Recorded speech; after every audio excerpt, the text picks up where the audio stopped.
កុំធ្វើខ្លួនជាមនុស្សគ្មានតម្លៃជួយធ្វើរឿងនេះឲ្យខ្ញុំផង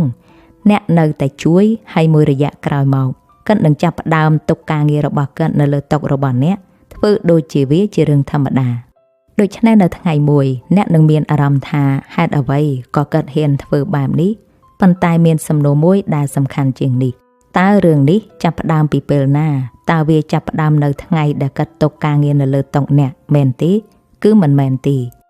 វាចាប់ផ្ដើមនៅថ្ងៃដំបូងដែលអ្នកបង្រៀនកិនថាកិនអាចធ្វើបែបនេះបានលោកអ្នកស្ដាប់ទៅប្រហែលជាដូចជាអ្នកកំពុងតែស្ដីបន្ទោសឲ្យខ្លួនឯងក៏ប៉ុន្តែសូមកុំប្រញាប់សន្និដ្ឋាននេះមិនមែនជាកំហុសរបស់អ្នកទេប៉ុន្តែវាគឺជារបៀបដែលខួរក្បាលរបស់មនុស្សរៀនសូត្រលោកអ្នកសាកគិតទៅមើលបើអ្នកដើរចូលទៅក្នុងហាងកាហ្វេមួយអ្នកញញឹមដាក់បុគ្គលិកក៏ញញឹមតបវិញនៅថ្ងៃក្រោយពេលដែលអ្នកចូលទៅម្ដងទៀតអ្នកញញឹមដដែលគេក៏ប្រព្រឹត្តដូចដើមប៉ុន្តែបន្តិចម្ដងខួរក្បាលរបស់អ្នកនឹងរៀនថានៅទីនេះមនុស្សប្រព្រឹត្តចំពោះខ្ញុំតែបែបនេះមនុស្សរស់នៅដោយការរៀនសូត្រពីគ្នាទៅវិញទៅមកមិនមែនទៅតាមច្បាប់សរសេរនៅលើក្រដាសនោះទេក៏ប៉ុន្តែទៅតាមអ្វីដែលកើតឡើងម្ដងហើយម្ដងទៀតហើយនេះក៏កើតឡើងនៅក្នុងទំនាក់ទំនងទាំងអស់ដែរ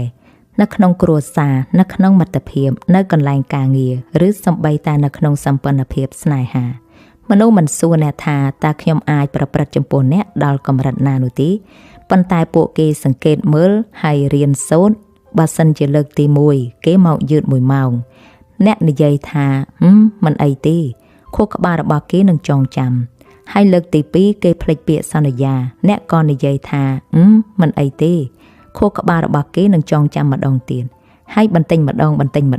មនុស្សមិនបានផ្លាស់ប្ដូរទេស្តង់ដារដែលពួកគេប្រើជាមួយនឹងអ្នកទៅផ្លាស់ប្ដូរនេះហើយគឺជារឿងដែលមនុស្សជាច្រើនធ្វើដោយមិនដឹងខ្លួន